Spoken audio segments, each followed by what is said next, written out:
I'm Billy S, welcome back to the channel. Today we're getting augmented surgery, readying up our mechs, and assault boosting onto Rubicon, as I rank the main bosses of Armored Core 6, Fires of Rubicon. That's right, I finally played it, and it was an absolute blast. A little overwhelming to get to grips with the controls initially, but now I've completed every in-game mission, I've beaten every boss, I've bought every part, I'm halfway towards S ranking everything for that sweet platinum, I am having a good time. For today's ranking, I'm only going over bosses with an official health bar, who are mandatory to complete their mission. This means Index Dunham, Little Zee, Nossack, and Ring Freddy are not included in this ranking, but they'd all be quite low on the list to begin with. If you're curious though, I would go Ring Freddy last because his combat log was a pain to get as his mission has no checkpoints, though I acknowledge he's one of the harder AC fights in the game. Then Little Zee, who gets a boost by being a character we see in a New Game Plus mission, and I like the aesthetic of her ambush. Then Index Dunham for being a fun fight in the dam level where you team up with the red guns to just ruin his day, and lastly Nossack tops the rest because there's nothing funnier than an AC ambushing you as you go to get an item from a chest. It's really that simple. There are also a handful of bosses with alternate battles. Think Sula's battle in Chapter 1 where he appears solo, while in New Game Plus you could have his alternate where he's flanked by snipers. Or Rusty's Chapter 4 battle where he can appear solo in the first playthrough and potentially in New Game Plus with Middle Flatwell. For the purposes of this list, alternate battles are being ranked in the same spot as their basic counterparts. And please bear with me for this video, I'm new to Armored Core, I didn't know what builds were broken or not until after I finished all my playthroughs, so I can only speak from my experiences I faced during my time with the game. Let's get into it then. All 46 Armored Core 6 bosses, ranked. Let me know your favorites down below. At number 46, we have AB08 Nepenthes, the main boss and level hazard of the mission Underground Exploration Depth 1. And that is also why Nepenthes lands at the bottom of today's ranking, because for as much as I enjoy a good level hazard, reaching the lower portion and sticking a boss health bar on this artillery platform does not a boss make. There are other levels in this game, such as the Strider mission from Chapter 1, where the boss is this towering, lumbering behemoth, armed to the teeth, a clear threat with personality to boot. But Nepenthes is just a plasma cannon that sometimes shoots annoying plasma missiles. Getting down each level feels tedious and boring compared to some of the faster-paced action seen in the game so far, and while I understand what FromSoftware were going for here, it really isn't my cup of tea. Some may enjoy the dropping from platforms while avoiding dangerous missiles mechanic, and if you do, more power to you. Perhaps had the boss been able to defend itself up close, creating a secondary battle where you have to dodge smaller plasma cannons while dealing damage to the main battery, I might remember the fight with more fondness. As it stands, that's not what we got, and that's not what I'm ranking. Taking the number 45 spot, we have the AA-22 Heavy Cavalry PCA Warrant Officer, found in the Chapter 3 mission Eliminate the Enforcement Squad.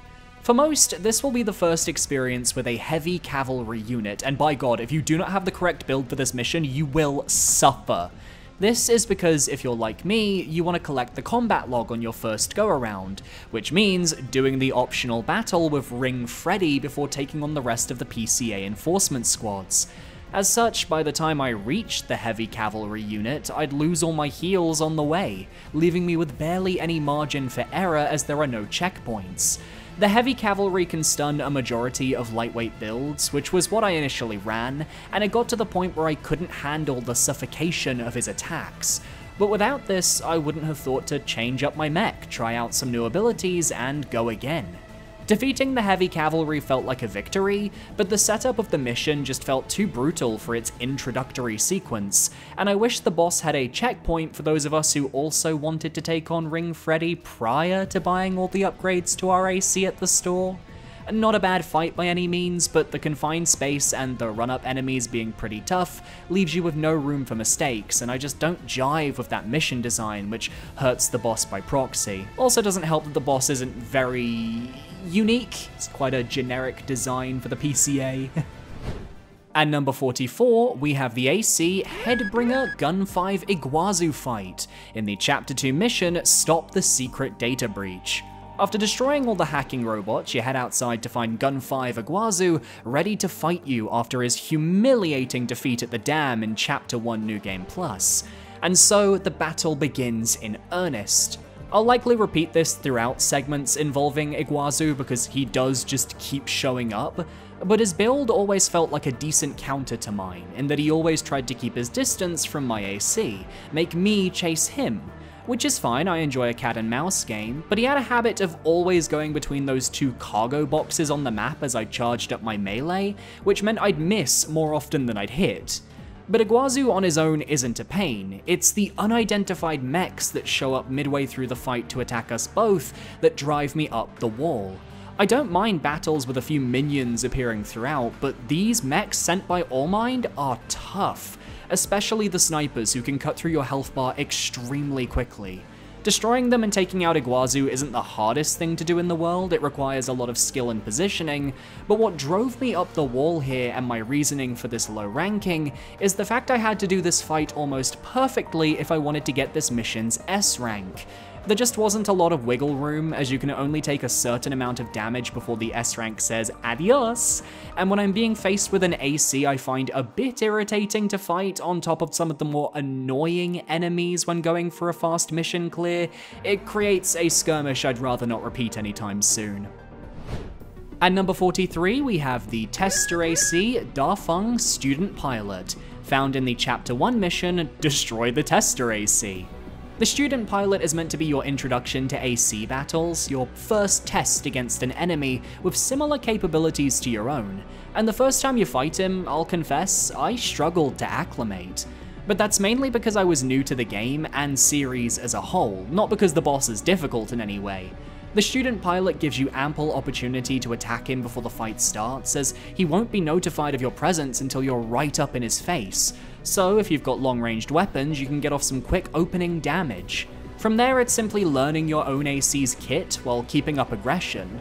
My mistake in the footage was that I kept backing away, thinking I needed space, when that actually gives the student pilot the edge, as he'll then use his long-range homing missiles. Because his AI makes him back away from you to show his inexperience, you need to use that to your advantage and bloodborne his ass with aggression.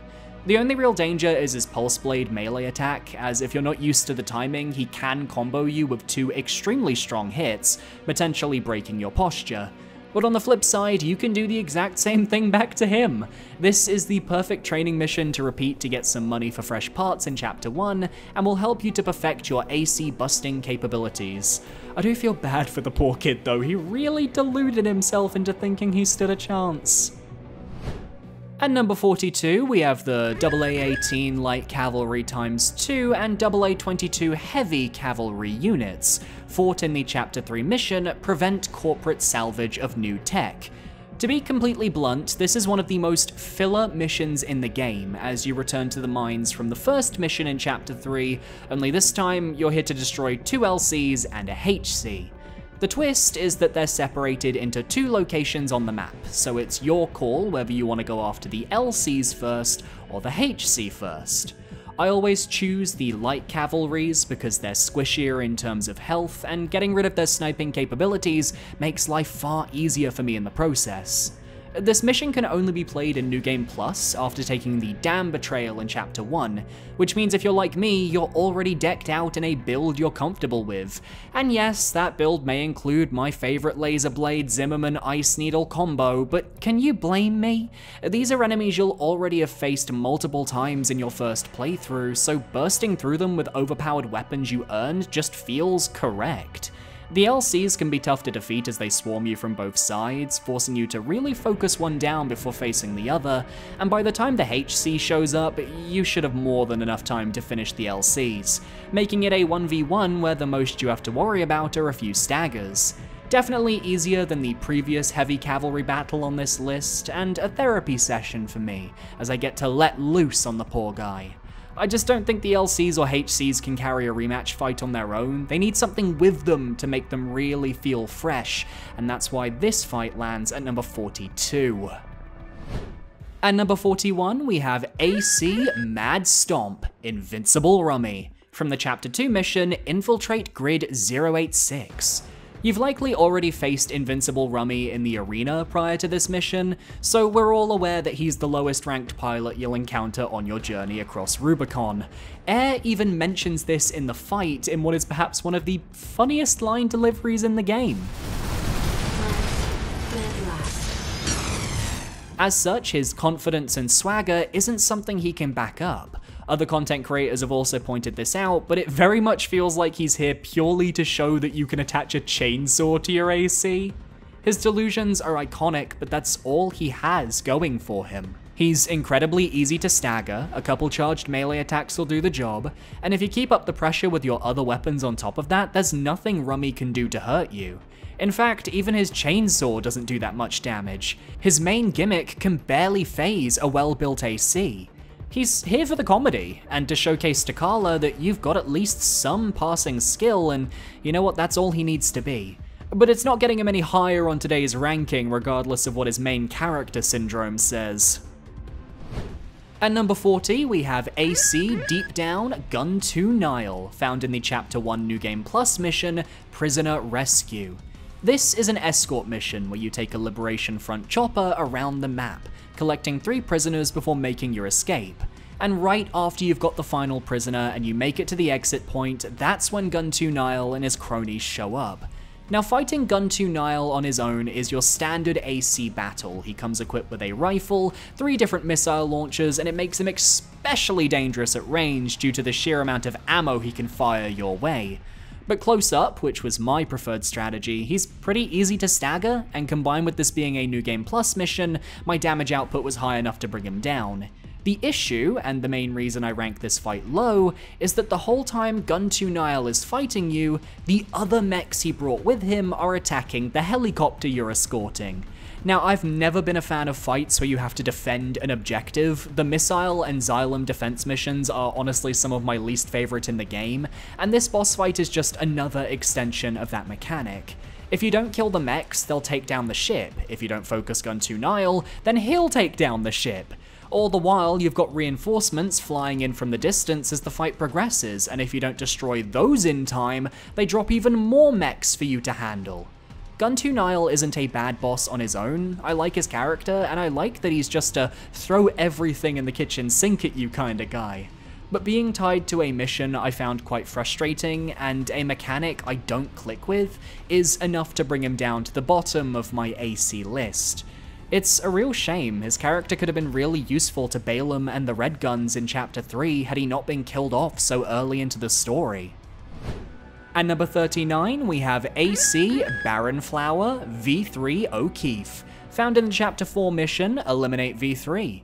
This mission can be selected in place of Intercept the Red Guns and Ambush the Vespers as part of the All Mind ending, and honestly, it didn't leave any impressions on me. The arena you face O'Keefe in gave me more trouble than the fight itself, taking place in the Underground Depths 3 zone, where a simple slip can have the player falling into the void or down to the lower levels of the structure. O'Keefe attempts to dissuade you, explaining how All Mind isn't worth it. My problem though is that I feel both All Mind and the hidden ending of this game aren't expanded upon enough. By this point, I didn't fully feel like I understood what I was agreeing to, which meant that O'Keefe's pleas were falling on deaf ears.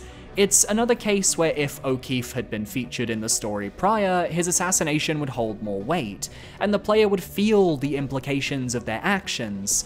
Instead, it's just one of the last unlockable AC battles in the main game's mission roster, when you're likely to have maxed out your weapons and your OS tuning, so what could O'Keefe realistically do aside from keep his distance and force me to snipe him from afar? The fight was dragged out too much due to his shielding, so I had to wait for his AI to land him next to me so I could assault armor the last of his health. It made for a cinematic finish at least. O'Keefe's influence on the plot is more felt in regards to his connections with other characters, as you'll soon see later in this list. At number 38, we have AC Milktooth Honest Brute, found in the Chapter 3 mission, Eliminate Honest Brute. As far as his character goes, he's one of the more memorable ACs in the game, speaking to both Carla and the player with this sociopathic tone. He's so calm, almost like he's completely disassociated with his own situation, and the way it riles Carla up is intimidating. After all, she's a pretty calm queen, so if something pisses her off, I'd say that's a talent. The level leading down to his fight is filled with traps and challenges to overcome, and yet as it turns out, that's all Honest Brute has, because his actual fight is pretty simple. If you don't scan ahead, he'll ambush you as you approach the objective marker, immediately spraying you with his flamethrower, which is his main gimmick. Overheat your AC while filling the screen with flames so the player can't see for shit. It actually really is annoying how well the fire covers Brute's location and how it synchronizes with his other weapon, the chainsaw. Unlike with Rummy, the chainsaw here is actually dangerous as it pairs with the ACS anomaly status caused by the flamethrower, which makes you stagger quicker and take more damage, something players might not even realize due to how rare the status condition is. At least the battle dialogue is hilarious, with both Carla and Air being done with Brute's bullshit. The trick is to get him cornered or else he'll use his surprisingly fast movement to get out of your range. And maybe don't miss all the melee attacks like I did, not my best fight. I came back and S-ranked him with needle cannons later as revenge. At number 37, we have AC Headbringer Gun 5 Iguazu, or AC Dead Sled Cold Call, found in the Chapter 4 mission Underground Exploration Depth 2. Depending on the route you're on, when you reach the middle of this level, you'll either run into Iguazu, who was sent into the depths by Balaam, and who's clearly losing his mind, or you'll be ambushed by Cold Call, who was hired by Iguazu if you betrayed the Red Guns at the dam. I've already talked about how I'm not the biggest fan of fighting Iguazu because he constantly stays out of range, circling the player's AC, which is a great strategy for avoiding my aggressive, in-your-face brute force approach, but this is the first time you canonically fight him in-game, as his other battles don't happen until New Game Plus. I initially felt it was such a random end for a character who'd made himself known as my rival of sorts. I honestly think in the first playthrough he should have died to the Ice Worm, as it felt more fitting to his character, but that's just me. Cold Call is a little more interesting, being an independent assassin hired to kill 621, because Iguazu in that timeline had already lost to us twice. He's a very mobile AC in a similar way to Iguazu, but also backs himself up with heavy firepower. The challenge comes from how he boosts vertically instead of horizontally, meaning he'll be zipping over you, under you, every which way to confuse the player and keep you from hitting your shots. If you can get him cornered or get one or two good powerful weapon shots off, you'll be in the clear. He's harder than Iguazu, but not by much, and as you'll be facing him on New Game Plus, you've got the weapons and firepower to take him down. An entertaining pair of fights that at least I'll remember down the line. At number 36, we have AC Astic Thumb Dolmayan, found in the Chapter 3 mission, Survey the Uninhabited Floating City during the Allmind questline. Thumb Dolmayan, at least for me, and this is going to be a hot take, is the most forgettable AC fight in the game. He's only able to be fought on New Game Plus and has had such a negligible impact on the story of 621 thus far, despite being the leader of the Rubicon Liberation Front, that I was like, huh, when he showed up.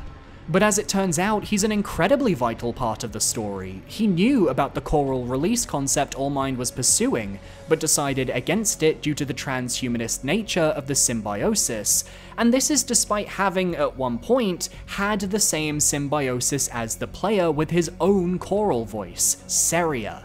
Attacking the player is the only way he can stop that future from coming about. I just wish that his character was expanded upon in prior routes so I could feel a bit more from slaying him.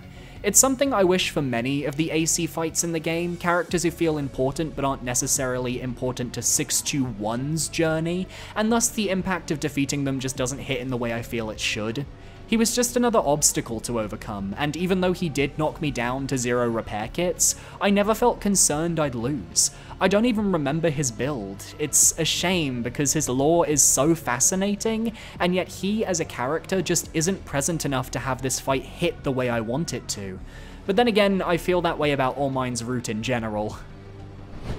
At number 35, we have AC Hermit Gun 6 Red, found in the Chapter 5 mission MIA. Racing back through underground depths too, we find Hermit being ambushed by Arquebus soldiers as we attempt to make our way to the rendezvous point, and after helping him in the fight, he immediately turns on us. Unlike some of the other ACs on this list, I actually feel really bad killing Red. He's the soldier who briefed us on our first 2 missions on Rubicon while working for Dafeng, and his attitude was always one of positivity. Yet upon meeting him in MIA, he has obviously gone insane. The rest of the Red Guns are wiped out, including Michigan, and now he's the last one left. He desperately wants your help, but his paranoia is through the roof and he simply cannot trust you, leading to a battle that isn't particularly hard in terms of gameplay, but one that feels like you're taking this man out back to mercy kill him. Imagine being the last of your faction, all of your friends dead, and the one who first betrayed your friends at the Chapter 1 dam shows up. Of course you're going to be a bit loopy in that scenario. Just make sure to dodge that bazooka because that thing will stagger you if you're not careful. He's the last of the normal AC fights you unlock in the game, and despite not being anything special, his story is enough to rank him higher than some of those beneath him. At number 34, we have the AS-07 Heavy Warship, launched by the PCA in Chapter 3's mission, Steal the Survey Data. Now, while the warship itself is the boss with a health bar, it's more so the gameplay segment after the supply point that gets the ranking here. Because the moment you start attacking the Arquebus troops, this warship flies overhead and levels the field with a laser grid. Now you're having to take down a PCA enforcement squad with a surprisingly tanky LC leading the charge. At this point in the game, you've just defeated the Sea Spider, you've taken down a whole host of challenges, and yet for me, this was where the difficulty spiked. I thought this encounter was brutal. From the LC and its artillery keeping me busy, to the snipers trained on the cliffs you've got to take out lest you lose all your health packs. It's not until everything is slain that the warship itself flies in, and it's here where I kind of think the boss drops the ball a little bit. Because it's so easy to destroy. Fly to the bridge, hit it a few times, and kaboom! No more heavy warship. The PCA, for all of their power and all of their aggression, aren't very smart, as they practically advertise us to destroy their strongest craft in real time. They need better guns or something to defend, an issue they have in a later mission as they never bother to upgrade the heavy warship's defenses. The enemy segment of this fight was a lot of fun, a nice challenge, and a good introduction to the PCA, but the ship itself was a spectacle moment rather than an actual boss, and that's what lands it in the lower half of today's list. At number 33, we have AC Guidance V7 Swinburne, found in the Chapter 3 mission, Eliminate V7. Many have considered this NPC to be the Patches of Armored Core 6, and you know what, I can see why. A figure with questionable morals who, upon realizing they're outclassed, begins begging for their life. It's a tale as old as time. Swinburne uses the stun baton as his primary melee weapon, and as such, he's already at a disadvantage, because sure, when the weapons combo does hit, it can be devastating if you've never experienced it before, but any player with the skill to dodge the first hit can just wail on Swinburne from afar as he painstakingly finishes his combo swings. Look, the man can't continue fighting unless he strikes the air the maximum amount of times, alright?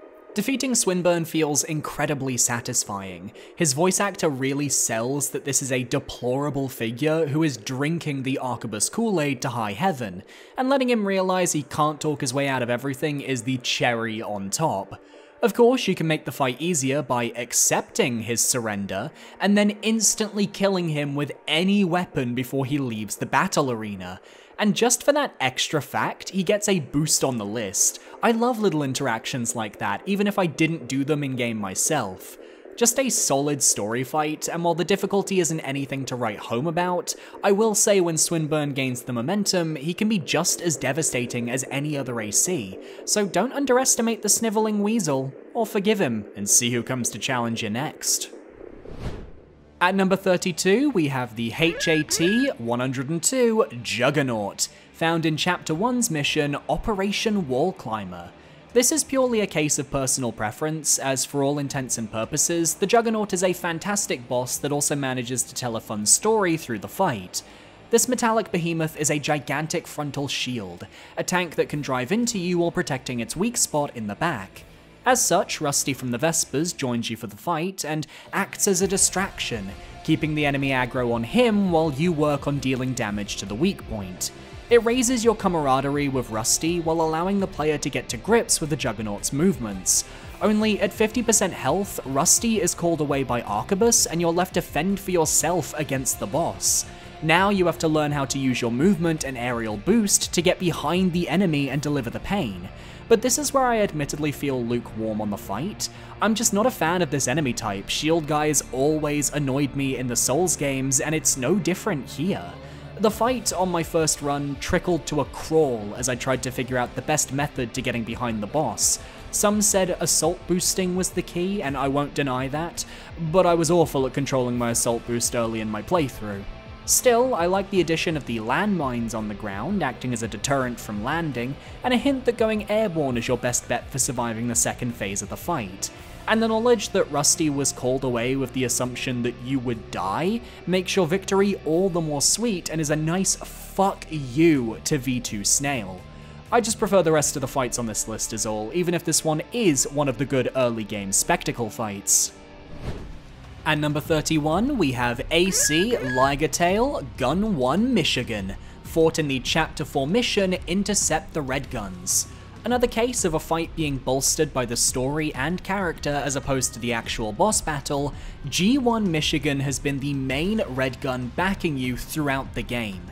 You've done jobs for this man, he helped lead you all against the Ice Worm, he keeps honouring you as Gun 13, and here you are being told to slaughter the entire Red Gun attack force. And ultimately you've got to slay the man, the myth, the legend himself, and he's not actually that hard. My Laser Blade Zimmerman homing rocket build absolutely ruined his day, because anytime he'd back off, I'd Laser Blade towards him, building up his stagger while also being able to take care of any MTs nearby. Because during his fight, you'll have waves of red guns attacking you from all sides. If you don't have a crowd control AC, I imagine this fight could be a lot tougher.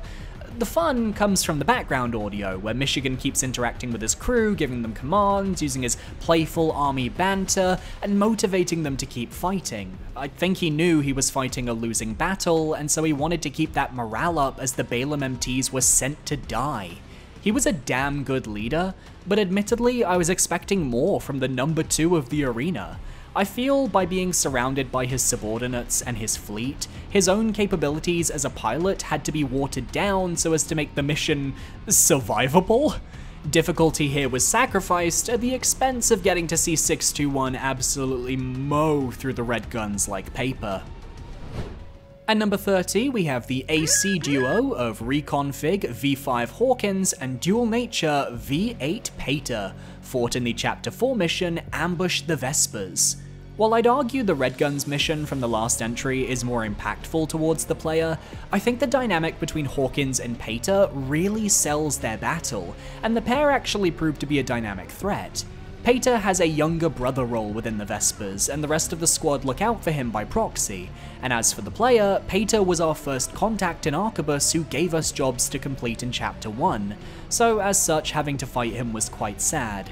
His reverse joint AC ended up being a perfect foil to my own fighting style, as most of my weapons were designed for close range or long range accuracy. As such, Pater being able to spring and bounce around, dodging my attacks and firing at me with pulse ammo while I was doing negligible damage, gave Hawkins the time to break down Middle Flatwell, my ally. If you take out Pater first like I did, he seems terrified and Hawkins aims to avenge him. But if you take out Hawkins first, Pater mourns, but then shifts to an entirely different personality as he takes on Hawkins' number and gloats about his promotion. Honestly, I'm glad I didn't experience that in my playthrough, as I found killing Hawkins second a more impactful experience. Hawkins meanwhile had an AC I could abuse a bit more, as the tetrapod spent more time on the ground than Pater, which was more up my alley. This was a fight that had me down to 0 repair kits and a prayer, and clinching the win never felt so satisfying. I don't think I could repeat that first experience though, I just wish I got to know Hawkins a little more like I did with Pater. At number 29, we have the AAS-03 Ekdramoy pair from the Chapter 3 mission Attack the Refueling Base. The moment this duo flew into the boss arena, my blood ran cold, because I was absolutely convinced this was going to be the Ornstein and Smo of Armored Core 6. Even the first attack that hit me was reminiscent of Ornstein, as the EP unit used an energy lance to close distance and spear me from the sky.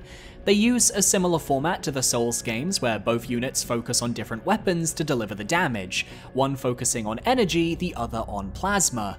And let me tell you, plasma and its AoE properties can be very annoying in the wrong hands, and these two use their gifts well to make the player work for their victory. My focus on melee ultimately helped me overload their ACs to take home a simple win, and had that been all, I think this boss would have been higher on the list.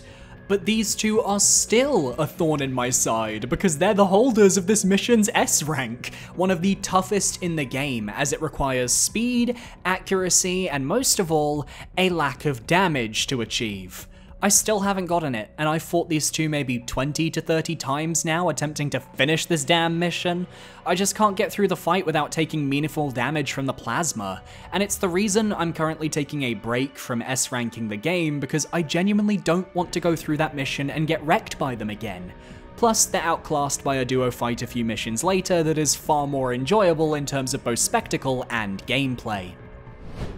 At number 28, we have the AC Shinobi Rokumonsen, found in Chapter 3's mission, Eliminate V7. Rokumonsen will only appear as a boss in this mission should you accept Swinburne's deal and allow him to escape the battle area. This causes a cutscene introducing Rokumonsen, followed by a battle with the Honorable Pilot. Now, if there was ever a man you could describe as a weeaboo in Armored Core 6, Rokumonsen would take the cake. Obsessed with Japanese culture, he takes the core of being a shinobi into his very being, to the point where he can only speak in haiku. Now you won't be able to unhear it. Rokumonsen is a fast all-rounder AC, utilizing missiles for long range, his plasma thrower for mid-range, and a shotgun at close range, ensuring that he always has a way to handle whatever obstacles are thrown at him. Combine with his movement and his ability to get the first shot off following his cutscene, and you'll definitely find his fight tougher than Swinburne. The challenge is that if you die, you have to refight Swinburne's portion of the boss, so you're always limited by the resources you have left after he surrenders. Rokumonsen is an all-around character that I really enjoyed getting to fight, and his plasma launcher is one of the cooler weapons in the game to boot. Just a really solid AC that staggered me more often than not and led to a real fair challenge. Put some respect on my man Roku TV. At number 27, we have the Light Cavalry HM V3 Pater, found in the Chapter 5 mission MIA. As you reach your end goal, the elevator to safety is destroyed, and Pater in light cavalry gear lowers down to face you, wanting to get revenge for taking out O'Keefe. Now once again, this is a battle I enjoyed not because of the gameplay, but because of the story and the weight of our actions. Both Balaam and Arquebus are ruined, Allmind has taken complete control, and Pater flies in to discover a colleague thought dead. And unlike with Hawkins in our prior entry, his dialogue at us killing O'Keefe seems to suggest a much closer bond. Everything the Vespers has worked for is going up in smoke, and Pater isn't even using his AC, instead piloting a weaker LC, so it's like swatting away a very fast-moving fly. Sure, he can rack up the damage, but it's very easy to break him into a stagger and pile on the damage, especially in New Game++. The weight of your skills and your choice hangs heavy, as earlier you took out Gun 6 Red, your Red Gun's contact from Chapter 1, and now you're taking out V3 Pater, your Arquebus contact from Chapter 1, as if severing the ties of your humanity and fully embracing Allmind and the concept of symbiosis. Alternatively, I'm looking too deep into a simple end-of-mission fight that's meant to show how far you've come as a pilot. Either way, this is my preferred Pater fight from a spectacle perspective, even if I prefer the previous Pater fight from a gameplay perspective. At number 26, we have AC Locksmith V1 Freud, found in the Chapter 5 mission Intercept the Corporate Forces. Now, I was eagerly awaiting the #1 AC pilot of the arena because he must be a strong guy. Makes sense, he's one of the last AC fights on this specific route, and he even enters the battle by hitting us with a brutal blow, killing Chatty's stick. His arena information made him seem like this lovable mech pilot who simply wants to tinker with his AC and increase his success rate. So when he actually starts talking and we get this menacing voice, this power-crazed character who's looking for someone strong enough to face him in a proper duel, it was a surprise to me. He's a Goku, obsessed with getting stronger, yet unlike Snail, he's happy to put in the work to get to where he is. His fight, as well, was a definite highlight for me, as his movement and his aggression were roughly the same as my own. For every big hit I swung, he punched back and left us in this back and forth. It's pretty fitting, as he's the only human pilot to make it to the top with his skill alone, while we, the player, do the exact same thing. Two protagonists of our own stories battling against each other to see who truly comes out on top. Though I can't help but want more from Freud, to paraphrase his dying words. He had so much potential to be this true super boss of an AC instead of just being a fairly tough but ultimately manageable fight. For being the Vesper's commander, I just wanted to see a little more bite. Though I do like that moment where he cuts Snail out of the comms, something we've all wanted to do all game. At number 25, we have the duo fight of AC Infection V6 Metalink and AC Li Long Gun 3 Wu Huahai, fought at the start of Chapter 4's final mission, Reach the Coral Convergence. This pair generally keeps to themselves as you fight. I don't recall much instance of them helping each other outside of a few stray shots, but I still find them an interesting case. Metalink just seemed like a really nice woman whose loyalty was abused by her superior, leading to her frantically calling for backup throughout the fight. It was actually uncomfortable to listen to, knowing she was never going to get a response. Meanwhile, I'm chasing her down because her AI is designed to back away, keep distance, and get those safe shots in, her risk aversion from her bio on full display. Wu Huahai, meanwhile, is the complete opposite, a smarmy cold traitor to the Red Guns who changed sides thinking he'd make it big. Only he fell right into Snail's cold hands and was sacrificed easily and efficiently. I enjoyed taking him down a peg, given while I had killed the Red Guns myself in this playthrough, I still cared about their honor. His build didn't stand out at all beyond having a pulse shield, but this fight served as a solid warm-up for the absolute pain that was to come. These two aren't winning any awards for synergy, which makes sense. Huahai was new to the squad, Metalink couldn't work with him on their builds, but the story and the knowledge that they were led to their deaths is just harrowing, and really elevates my actions as the player. I just wish I could have somehow saved Metalink. At number 24, rounding out the bottom 50% of this list, we have the AA-22 Heavy Cavalry and AA-18A Light Cavalry duo fought at the end of Chapter 3's mission, Attack the Old Spaceport. Now this is what the Ekdremoy fight from a few missions prior wishes it was. Here you're attacked by the HC and an LC, but you've got Rusty as an ally to help split the focus during the fight. And on my first attempt, I tried using my normal strategy and got absolutely bodied by the heavy cavalry. His melee attacks were well telegraphed, I just wasn't expecting them. But it reminded me so much of FromSoft's more traditional fights that I was happy to get to grips with it. The trick to this fight is to focus one enemy down while Rusty takes heat on the other, and for me, the HC is the danger. His damage output for this point in the game is insane, especially as you'll barely have any OS tuning to buff your defense. Instead, you've got to burst him down and not underestimate his potential. Once one of them goes, the other is easy to whittle away, as Rusty should still be alive, with the LC being far more fragile as a result. I also love that Rusty gets to be with us for some of the cooler fights, and that for once, we have a canonical gank fight where we also get to bring some of our own gankiness into the fray. Would it have been cooler if this were a fight against two other ACs? Potentially. But these were the PCA's best weapons from a human perspective, and we cleared them. For putting up a great fight and just having a solid, well-designed set of moves, they make it this high on our list. Oh my god, it's March already? And we're getting closer to my goal of 20,000 subscribers by the summer of 2024. Insert obligatory YouTuber, look at how many of you aren't subscribed comment here. If by the end of the video you enjoy what you watch, consider parrying that subscribe button to stay up to date on all of my future videos. Back to our regularly scheduled programming.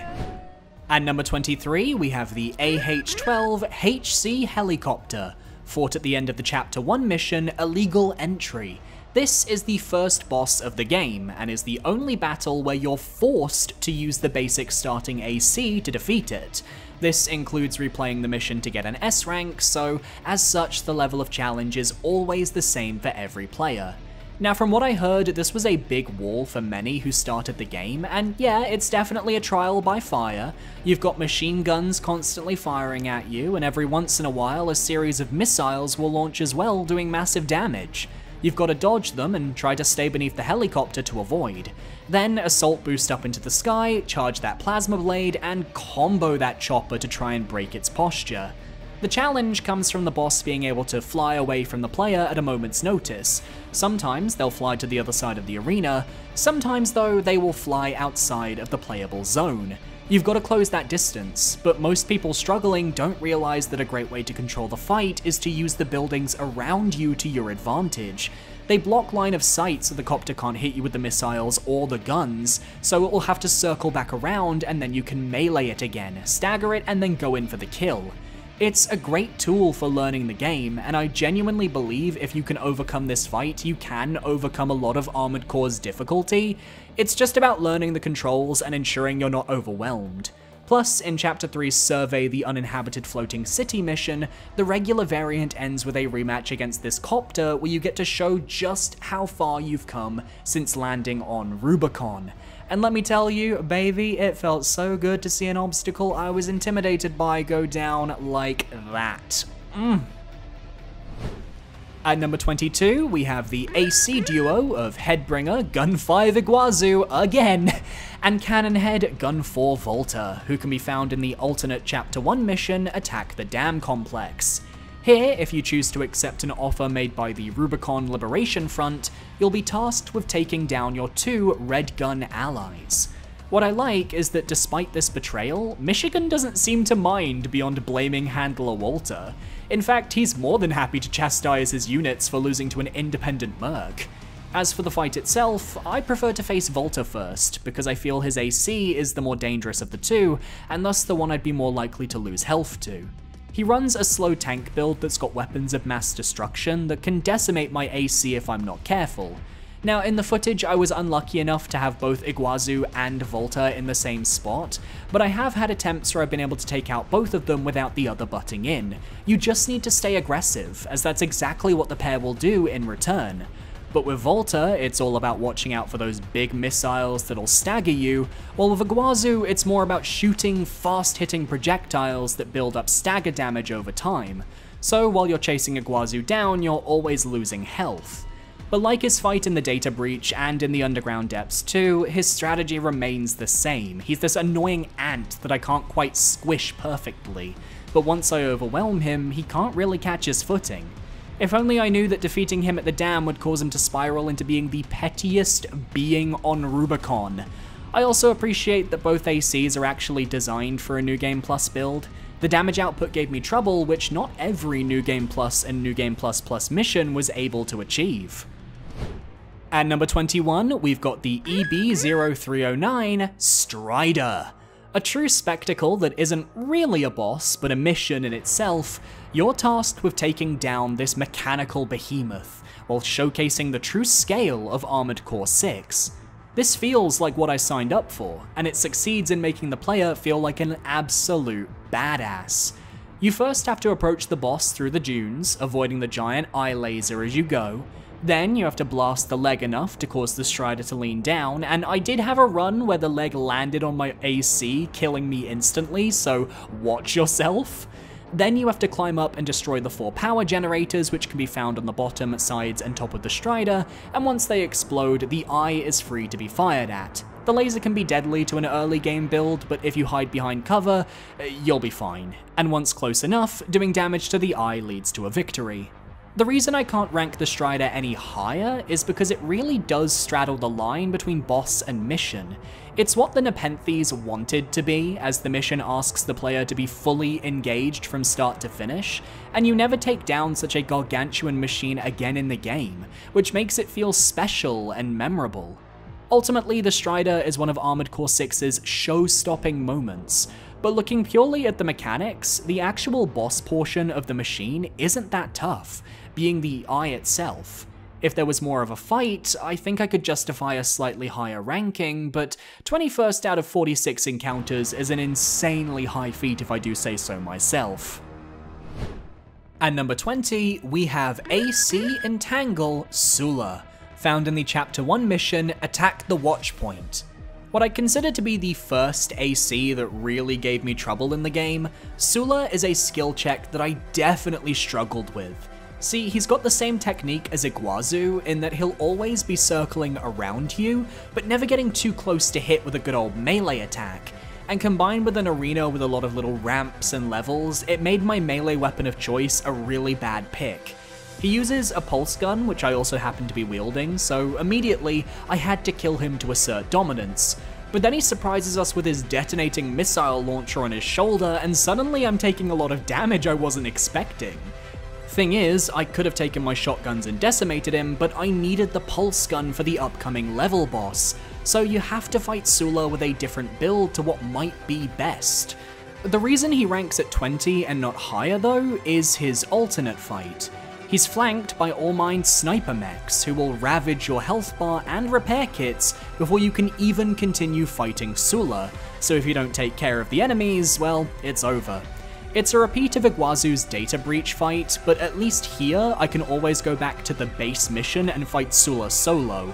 I think his character as a potential candidate for Allmind, as well as having history with handler Walter, makes him a satisfying early obstacle that hints at the bigger picture going on in the game, and his well-rounded AC will have you sweating regardless of weapon choice.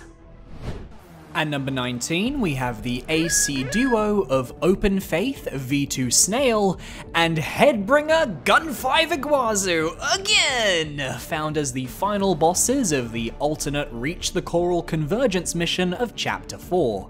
Instead of heading down towards the lake near the vascular plant, we're instead guided by Allmind to take out Snail before he can betray us.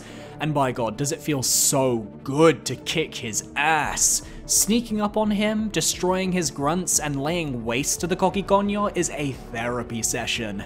Snail has a very similar setup to my own AC, focusing on using the stun needle launcher to build up stagger so I can capitalize with a melee weapon. In his case, he uses the laser lance and the stun gun with the needle launcher on his shoulder, and he also has assault armor that he felt no problems pulling out at the start of the fight to push me back. Yet all of that goes out of the window once Iguazu shows up, and I had to laugh the first time I saw him. This man really chased me here, thinking he could survive us both. Assuming this would be our final fight, I was ready to send him to the coral. His AC is upgraded, yes, but not enough to be a real threat, so getting him and Snail to fight it out while whittling them both down health-wise is the way to go.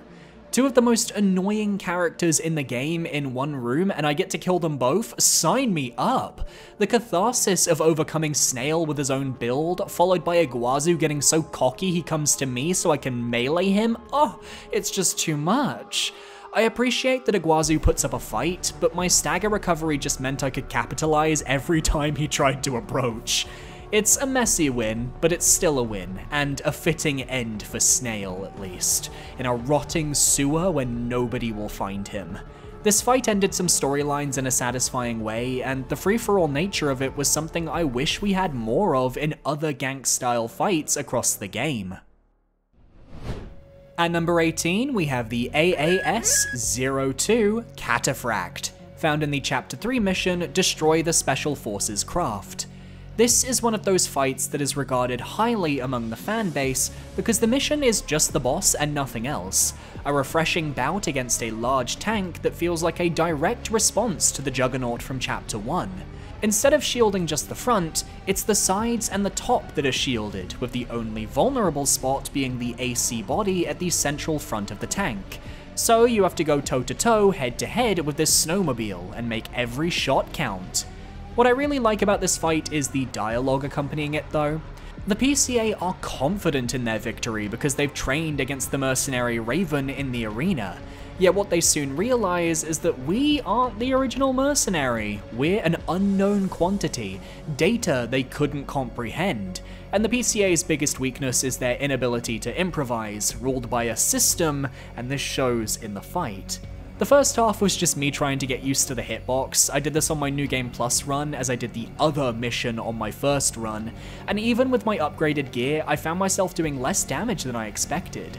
It was pretty fun, almost like I was toying with them, giving them a false sense of hope, because the moment I got the second stagger and they hit half health, Ultra Instinct awoke in me and I took charge of their weakness, full frontal assaulting them with needle launchers, Zimmermans, and an assault armor to chip off the rest of their health. The moment they realized I wasn't Raven was when I ironically began to play well, and it created this perfect narrative where my actions were aligning with the game's story. I think the Cataphract is a more fun fight in its second appearance later on the list, but I think had I faced this boss in my first playthrough and not my New Game Plus, I might be singing a different tune, especially with the plot reveals regarding the original Raven. The other mission that you could pick does not give you any of that.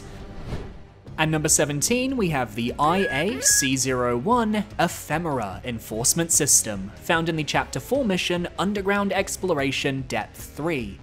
The Ephemera attacks after we destroy the facility reactor core, and upon attempting to escape, we're locked in a central chamber while this AC comes down to play. The Ephemera is immediately special because of two reasons. One, there's a 2-minute time limit to defeat the boss and escape the reactor before everything blows up, which forces a quick, aggressive, and dirty fight to survive. 2, the Ephemera uses this game's Moonlight Greatsword weapon, which can be obtained in a future mission, and creates a series of ranged attacks that feel really good to dodge. This on top of the Ephemera just having a really sleek design and appearance. With a whole host of plasma and laser-based weaponry, this AC is unique to anything else faced prior, as there aren't any traditional bullets being fired. It's like you're being attacked by something unnatural, something alien, which makes sense as it's Institute tech, untouched by the corporations. And of course it has the terminal armor expansion activate at the end, just to give me even more of a heart attack as I'm trying to race the clock. It's a flurry of particles and special effects, and I can only imagine lightweight ACs getting ripped apart if they're hit once or twice. My AC could take a beating, but little did I know, the Ephemera was just a taste of the Institute battles to come. At number 16, we have the AAS-02 Cataphract and AAS-03 Ekdramoi duo, found in the Chapter 1 New Game Plus mission, Obstruct the Mandatory Inspection.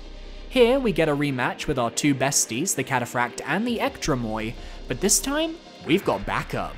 Kate Markson joins us on the lake to face down the boss, and she's a great help, able to split up the Ekdramoi's attention so I can quickly take them out one at a time. No point in bothering with the Cataphract while there are two mosquitoes flying around, you know.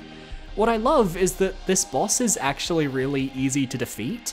Counterintuitive if you're wanting boss difficulty, but the idea that I can just wipe them out with ease and a few melee attacks shows just how far I've come as a player, and just how useful I am to Allmind's plans.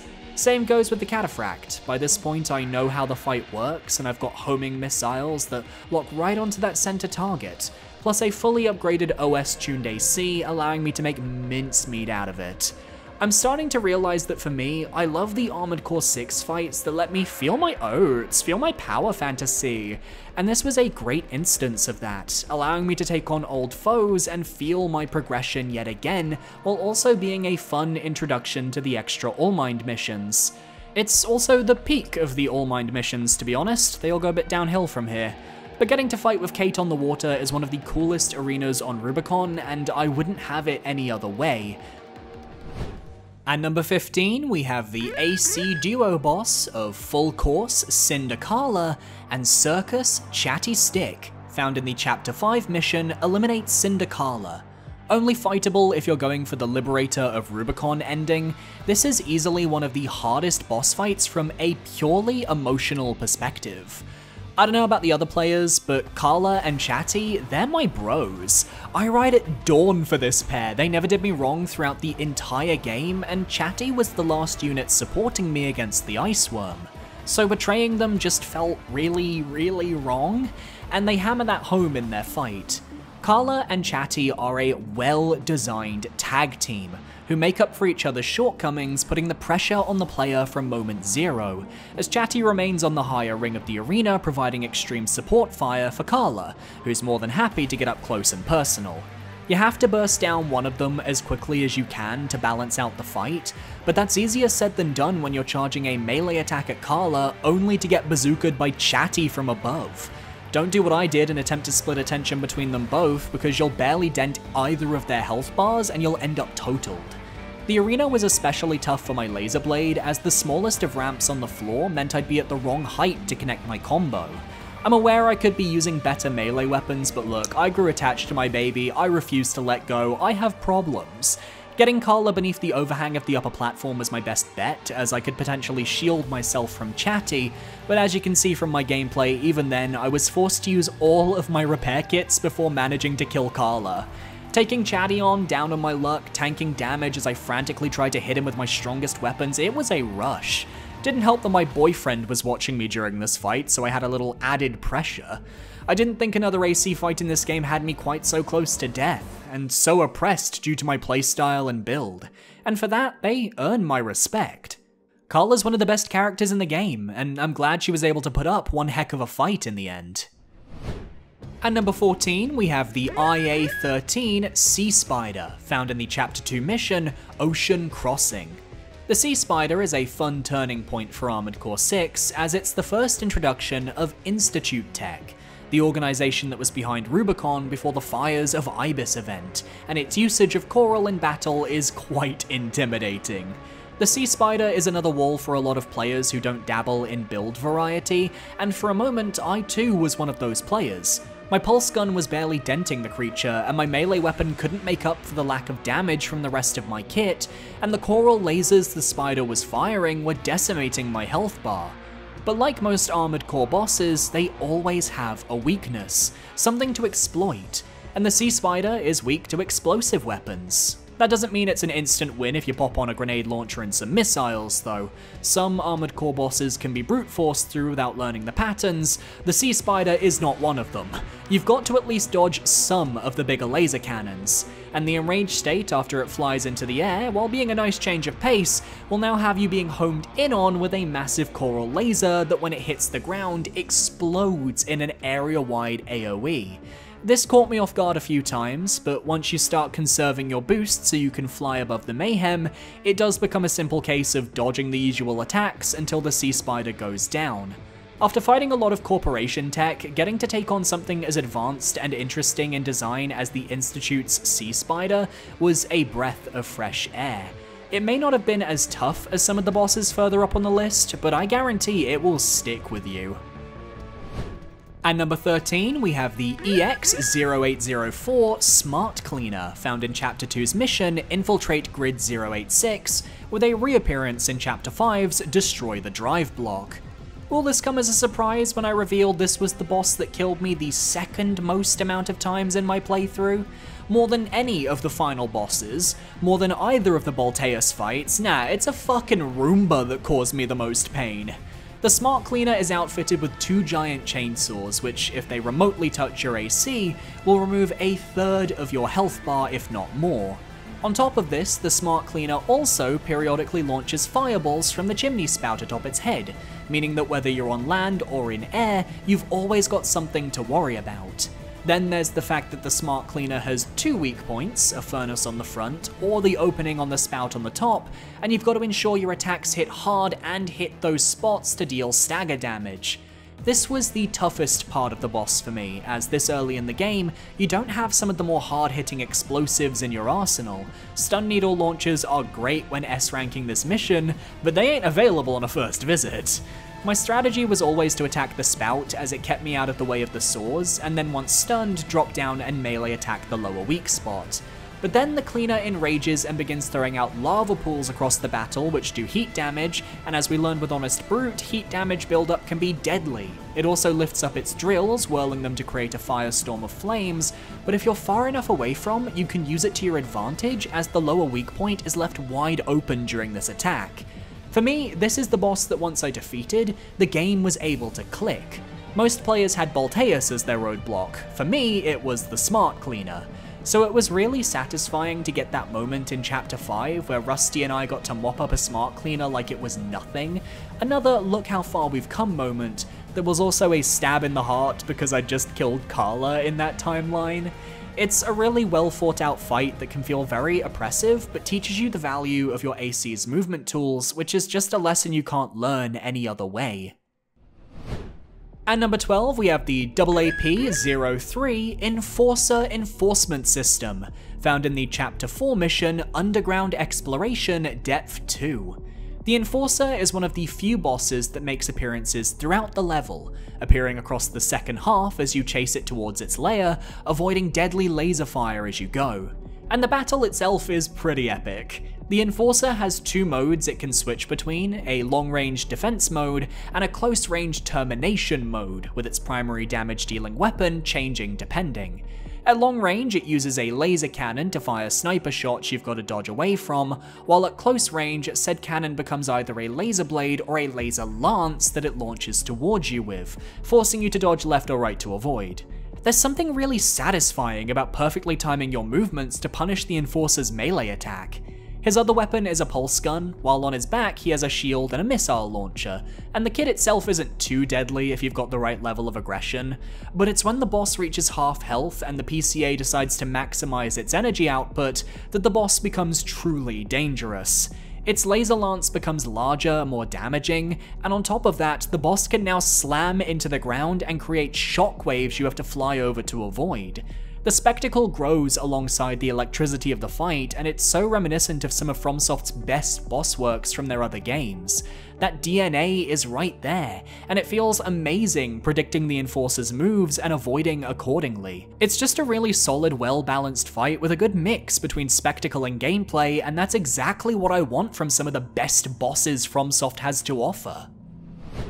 At number 11, just missing out on the top 10, we have AC Steel Haze V4 Rusty, found in Chapter 4's mission Unknown Territory Survey. Now, I don't think it's a shock to say that Rusty is the clear fan favorite among the Armored Core 6 cast. He's only been nothing but nice, he's helped you out more times than you can count, and he calls you buddy. But the corporation set us up and we've no choice but to fight. Now admittedly, Rusty's AC isn't a particularly difficult build to overcome. Its focus on speed means that its raw damage output doesn't come close to my own build, which focuses on brute force and quick stagger. I'll say that Rusty makes the laser slicer look way cooler than it ends up being. It's designed to be used after ACS strain as a combo finisher, but it was also pretty useful at countering my own melee attacks as the laser slicer had faster animations and its final swing launches Rusty forwards quite some distance. Beyond that though, it is the story that drives this battle and it's why I love it so much. Rusty wants to figure the player out, wants to know what drives us, and ultimately realizes that power without direction, without motivation, is the biggest threat of all. He can't allow us to carry on because we've basically betrayed every party we've worked for at this point, by flipping to whatever job pays us the good credits. Which is why Middle Flatwell, in the alternate mission variant, chooses to attack us alongside Rusty. He doesn't add much to the fight beyond cover fire as you focus down Rusty, practically a non-entity, but his ability to stagger you is enough to give Rusty a few openings if you let them have it. This is the moment when you realize nobody on this planet trusts you. Not Arquebus, not the RLF, not Rusty, you're on your own. And yet this fight was a prelude for Rusty. It's not meant to be our epic duel. It's him realizing, oh shit, Raven is more powerful than we thought. That epic conclusion comes much later. At number 10, we have the AAP-07 Bolteus, found in the Chapter 1 mission Attack the Watchpoint. So I purposefully hadn't looked up anything about the game prior to playing, as I wanted to experience each fight blind, and then if I started struggling a lot, then I'd look up strategy. Bolteus, being the final boss of Chapter 1, is designed as this spectacle fight after connecting with air, and she helps guide you to take on the aircraft's might. It's very reminiscent of the helicopter from your first mission, an enemy that stays out of range who requires the player to overload them to do any form of damage. and I was definitely intimidated upon spawning into the fight and immediately being pelted by a war machine's barrage of missiles. But then as the fight progressed, I found it pretty compelling and straightforward. As it turns out, I had a pulse gun equipped, and that meant the Bolteus' shield crumpled under my AC like the wrapper of a McDonald's burger. The Bolteus has some hard-hitting attacks. The missile it uses right before it reactivates its main shield can take up to 1,800 AP, which is brutal for an early game build. And upon reaching half health, it gains the ability to whip out a brutal flame blade that can build up the ACS anomaly effect, doubling the damage received from attacks. And those can also be used as flamethrowers, igniting the ground beneath you, which is another danger to watch out for. But one that I didn't struggle with too much myself. Ultimately, its attacks were manageable, and my pulse gun was the right tool for the job, carrying me to victory. So I was absolutely shocked when I went online to see that the Bolteus fight was considered one of the toughest in the game.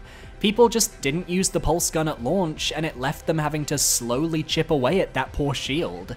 Build variety is important. With the right weapons, you get a well-designed flying moveset, a very cool design, and a great ending to the first chapter. At number 9, we have a triple gank AC fight of Aster Crown King, Umber Ox Chartreuse, and Nightfall Raven, the members of the hacker team Branch, in the Chapter 3 mission Defend the Dam Complex. This can only be accessed on New Game Plus, and is only available if you betray the Red Guns at the dam in Chapter 1. Here you'll be faced with King and Chartreuse, both of whom are attacking the dam to lure you out, and after a certain amount of time, our good friend Nightfall Raven will appear. Now, while I'm a much bigger fan of the initial Raven encounter in the first playthrough, I can't deny the idea that taking down 3 of the toughest ACs in the game in one life is an addictive prospect. Both Aster Crown and Umber Ox are surprisingly durable ACs, with Chartreuse having the heavier firepower, so getting rid of her first is my preferred way of fighting. Wouldn't want her hanging around once nightfall arrives, otherwise I'd be overwhelmed. King, on the other hand, is more balanced, an all-rounder with good weapons for most ranges, which makes him dangerous, but predictable in my eyes. They complement each other well, but it's easy enough to defeat them both before Raven can actually reach the battlefield. If Raven gets there while they're still alive, that's when things can get dicey. But as this is a New Game Plus playthrough, you should have all the equipment you need to overcome this threat. Nightfall is much easier this time around. The Songbird Pile Bunker combination, while brutal in my first playthrough, wasn't a problem once I started picking up steam. I just appreciate that Armored Core kept us on our toes and was willing to say, hey, we think you can handle this, go for it.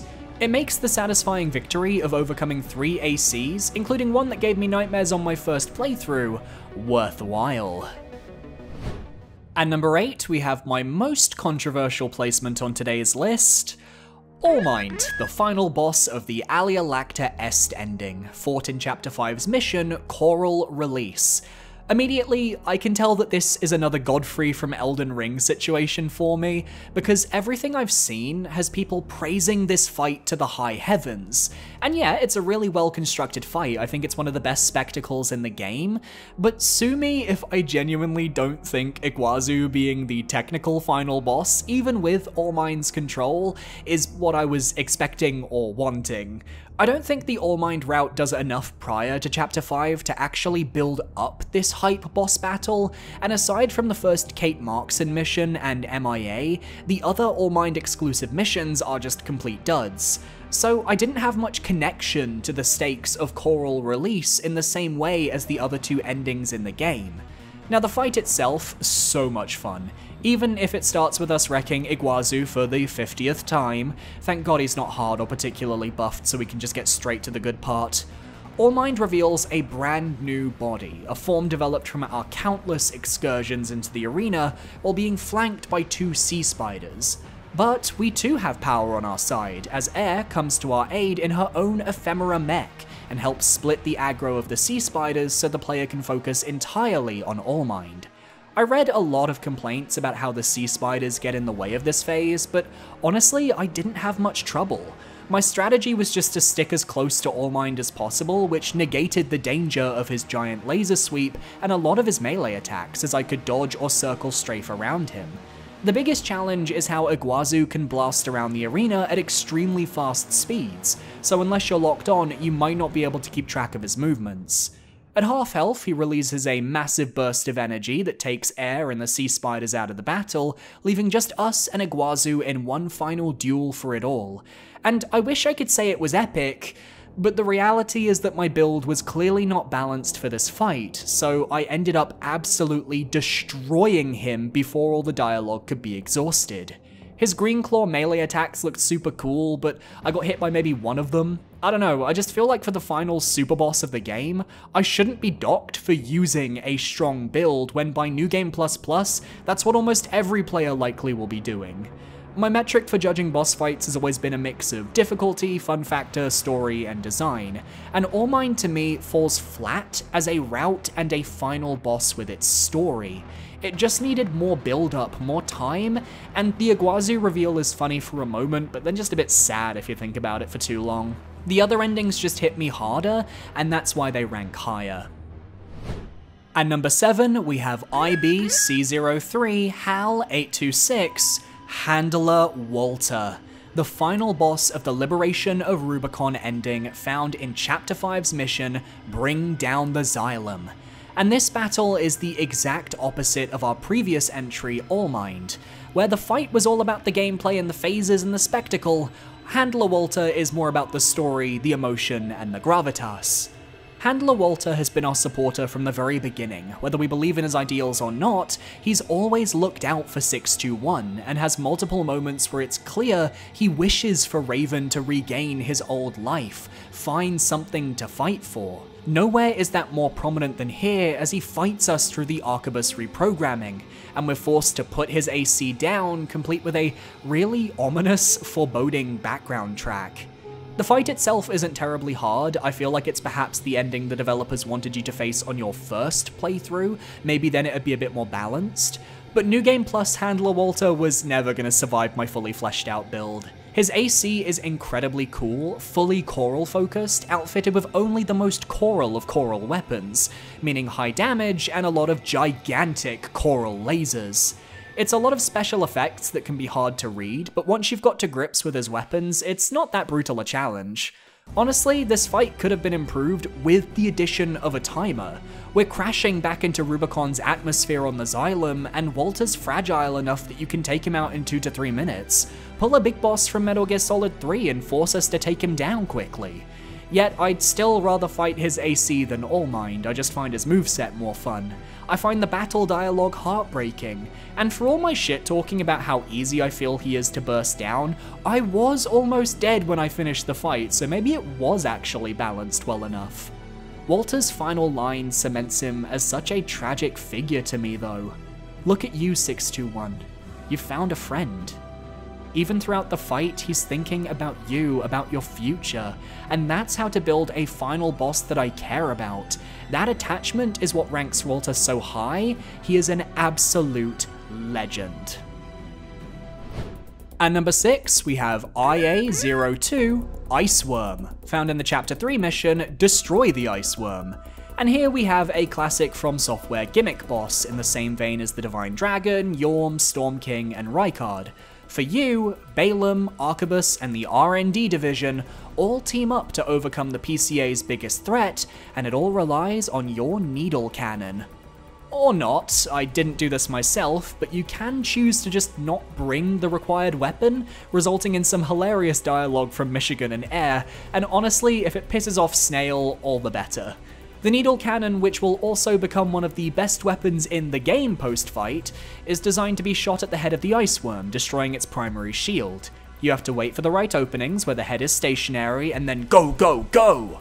On repeat runs, you'll realize the Iceworm has a set pattern it will always cycle through though, so you can accurately predict when your next chance to use the stun needle will be. The best part of this fight is definitely Rusty. What an absolute fucking badass.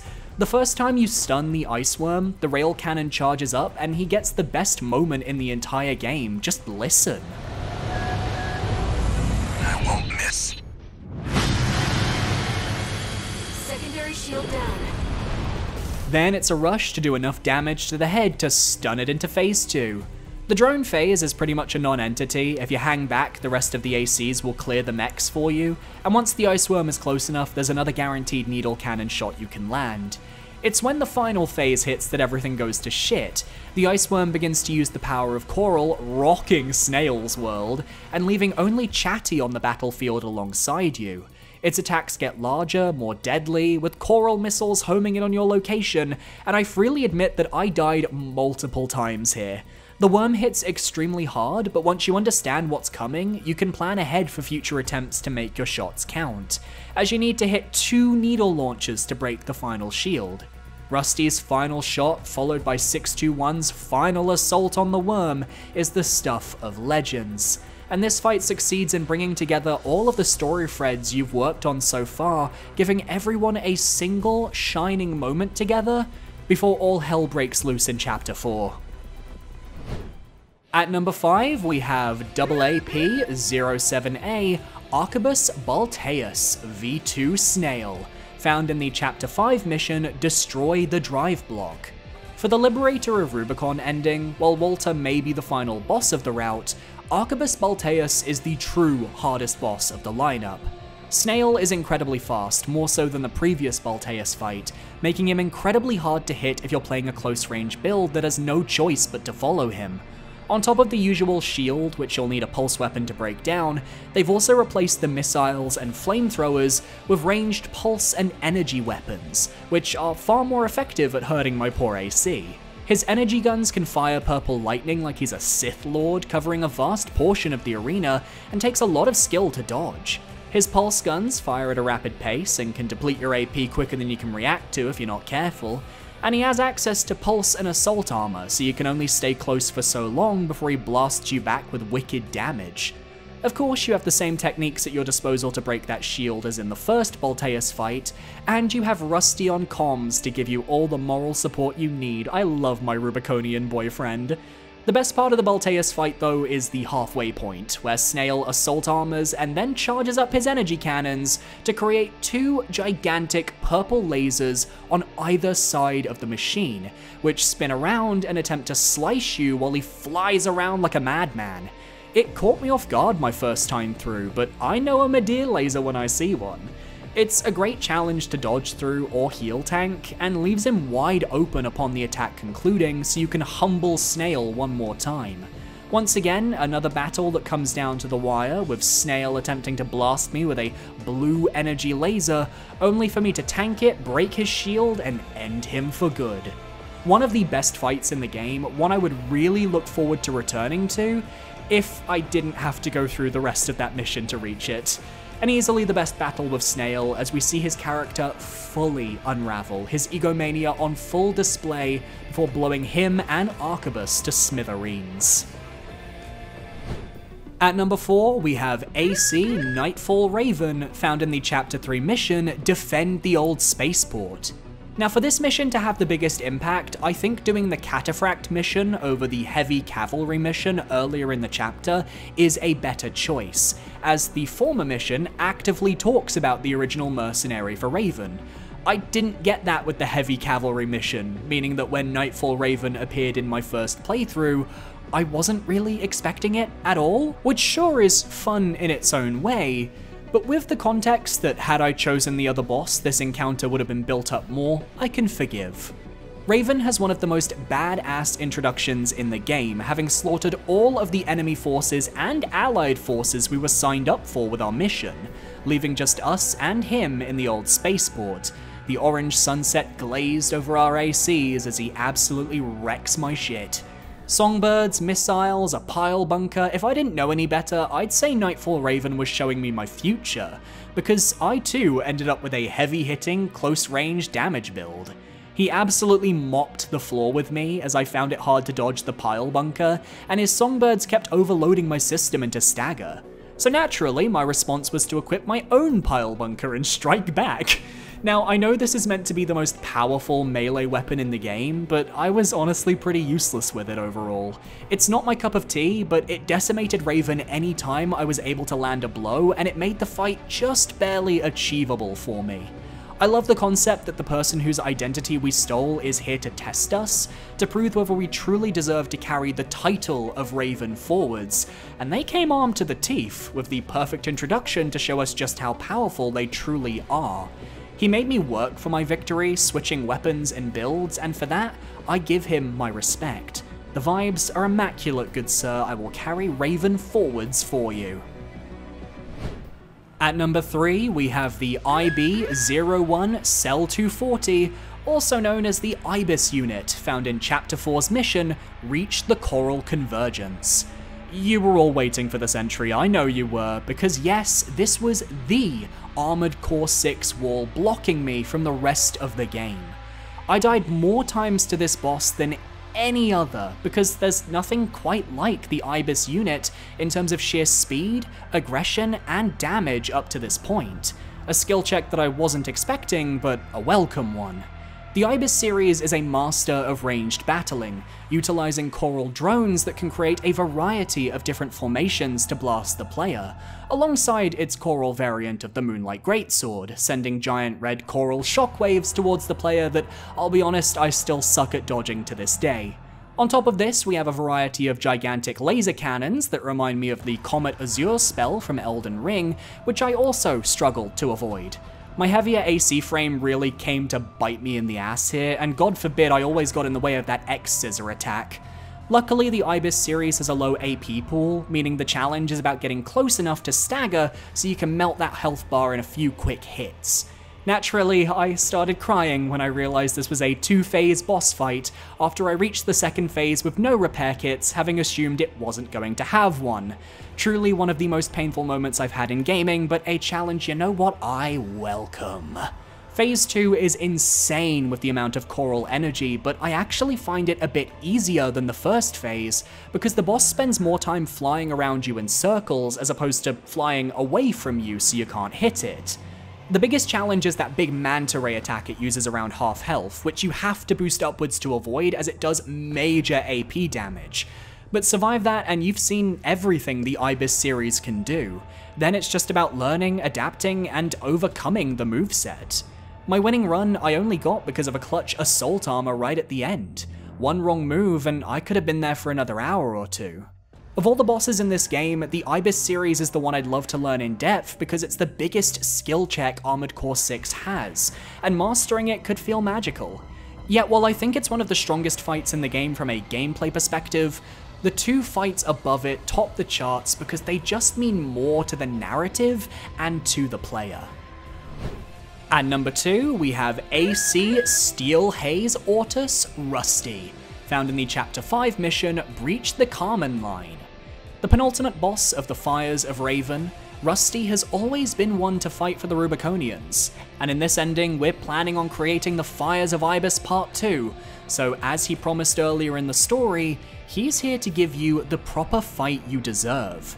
His AC is much stronger now, faster, and with that flat arena you're fighting in, he has the advantage. You can't corner him between geometry, the skies are his domain, but his AP is still relatively small.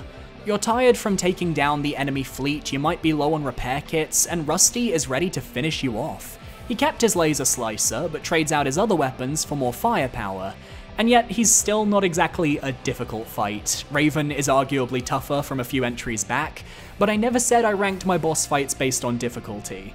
It's the rival battle, two powerful entities going at it, me not wanting to kill Rusty, but knowing I can't avoid it any longer. And then the end of the fight happens. I reduce Rusty to 0, breathe a sigh of relief, only for him to terminal armor and regain half of his HP, immediately launching into a laser slicer combo that I can't stop, and suddenly I'm dead, and Rusty won.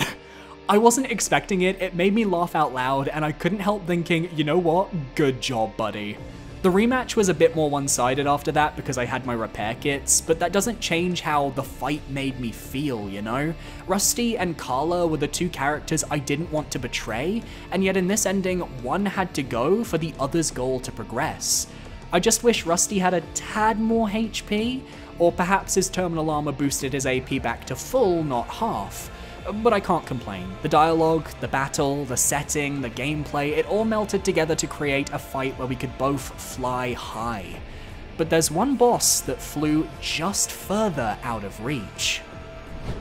At number 1, we finally made it. It's IB07 Sol 644 Air, the final boss of the Fires of Raven ending, found in the Chapter 5 mission, Shut Down the Closure Satellites. This was the first ending I achieved in Armored Core 6, and I don't regret the choices made. The coral is dangerous, it'll eventually be used as a threat to humanity if it's allowed to stay, and as such, Air tries to stop us from destroying her people, her home, and everything she's fighting for. Taking place on the Closure Satellite, we have to fight against our companion, who once stood with us through thick and thin until finally our paths diverged, and she's effectively a rematch against our number 3, the Ibis series. Air utilizes a pulse shield that, when destroyed, immediately sends her mech into an overload, allowing you to deal damage quickly and efficiently. A pulse gun is effectively a requirement to get rid of it, though you'll be struggling to hit her with her ability to move through the arena like she's teleporting. She's so fast, able to sneak behind you, that the best strategy is to just stick to the arena's edge and abuse the boundary of the map. Her coral attacks are powerful, but in Phase 1, I found her melee attacks and her rifle shots easy to dodge with the right positioning. It isn't until she enrages at half health, the second phase beginning, that I really started to worry, as here she goes full Melania, Goddess of Rot, summoning after images of her melee attacks to strike at you from a distance before diving down to attack herself. The last hit is easily avoided, but those coral after images had me on the ropes. She can combo her melee attacks into large orbital cannon blasts and vice versa, so you've got to be really on point. I had to assault armor to stun her as she drops her shield in Phase 2, which makes her harder to flinch, and I got lucky that upon her using her biggest laser cannon, I was right underneath her, able to avoid the damage. Then it was a case of dodging the last few attacks and breaking through her defenses to finally end the battle. The pain comes from how heartbroken yet resolute she is in her goal. She truly believed we could work together, but realizes that she ended up helping the one who would ultimately destroy her. And yet I never got the sense she felt animosity towards us, maybe that's just me. She resented our decision, but ultimately respected the choice. She never even tried to fight back against us during our mission to secure the Xylem from Freud. No matter what happens, you have to lose something precious. The world of Armored Core absolutely sucks to live in, but at least we get super fun boss fights like Air to help us live to the fullest. And that's my list. Which Armored Core 6 boss is your favorite and why? Let me know down below, and be sure to parry that subscribe button to stay up to date on all my future videos. I am not doing one of this length for a while, I am fucking exhausted. Consider becoming a channel member maybe, it's only $4.99 a month and gets you a shout out at the end of videos in the description and gives you early access to specific Tuesday videos. How fun is that? My socials are on screen now, feel free to follow where you feel comfortable. I recommend my Twitter, my Blue Sky, or my Discord. My Twitter is where I'm most active, that's probably your best bet if you want to follow me. Massive shout out to my YouTube channel members for supporting me for another month, you guys are amazing. And a massive shout out to my patrons over on Patreon for your support as well. I will be phasing Patreon out by summer of 2024, but for now, thank you to everyone who wants this channel to continue, it means the world. I'll see you guys next time. Adios.